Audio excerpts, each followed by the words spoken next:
બજાણા પોલીસની મોટી રેડ, ફિલ્મી ઢબે વિદેશી દારૂ ભરેલી ઇકો ગાડી પલટી ખાતા ચાલક ઝડપાયો।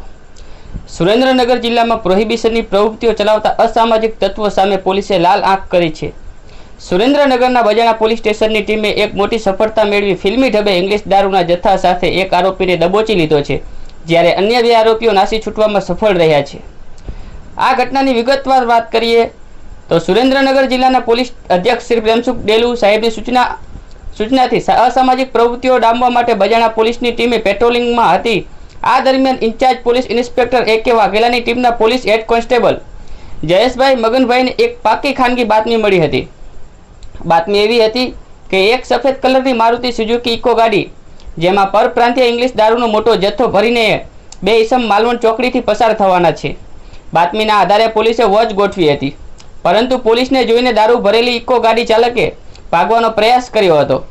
આ નાસભાગ દરમિયાન સેટલા ગામના સિદ્ધર રોડ કેનાલ પાસે ઇકો ગાડી રોડની જમણી બાજુએ પલટી ખાઈ ગઈ હતી। ગાડી પલટી ખાઈ જતાં પોલીસે તુરંત કાર્યવાહી કરી ડ્રાઈવરને ઝડપી પાડ્યો હતો। પોલીસે જ્યારે પલટી મારેલી ઇકો ગાડીની તપાસ કરી ત્યારે અંદરથી અલગ અલગ બ્રાન્ડની વિદેશી દારૂની કુલ 171 મોટી બોટલો મળી આવી હતી, જેમાં ગ્રીન લેબલની 86 બોટલો, જેની કિંમત 42,560 જેવી થાય છે। 8 PM સ્પેશિયલ વિસ્કી 85 બોટલ, જેની કિંમત અંદાજે 54,000 જેટલી થાય છે। કુલ મળી 96,000 અને 2 લાખ રૂપિયાની ઇકો ગાડી, 5,000 રૂપિયાનો મોબાઈલ, એમ મળી 3,01,000 નો મુદ્દામાલ કબજે કરી લીધો હતો। આ ગુનામાં પોલીસે ઘટના સ્થળેથી એક આરોપીને ઝડપી પાડ્યો છે। પકડાયેલ આરોપીનું નામ વિલેશભાઈ છનાભાઈ રાવલ અને આ દારૂ મંગાવનાર અને મોકલવાર અન્ય 2 આરોપીઓ પોલીસને જોઈ નાસી છૂટ્યા હતા, જેમને પકડવા પોલીસે ચક્રો ગતિમાન કર્યા છે।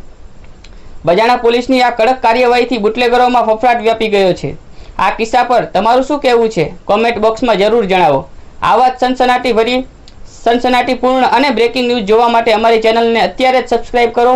વિડીયો ગમે તો લાઇક કરો અને વધુમાં વધુ વિડીયોને શેર કરો। ધન્યવાદ।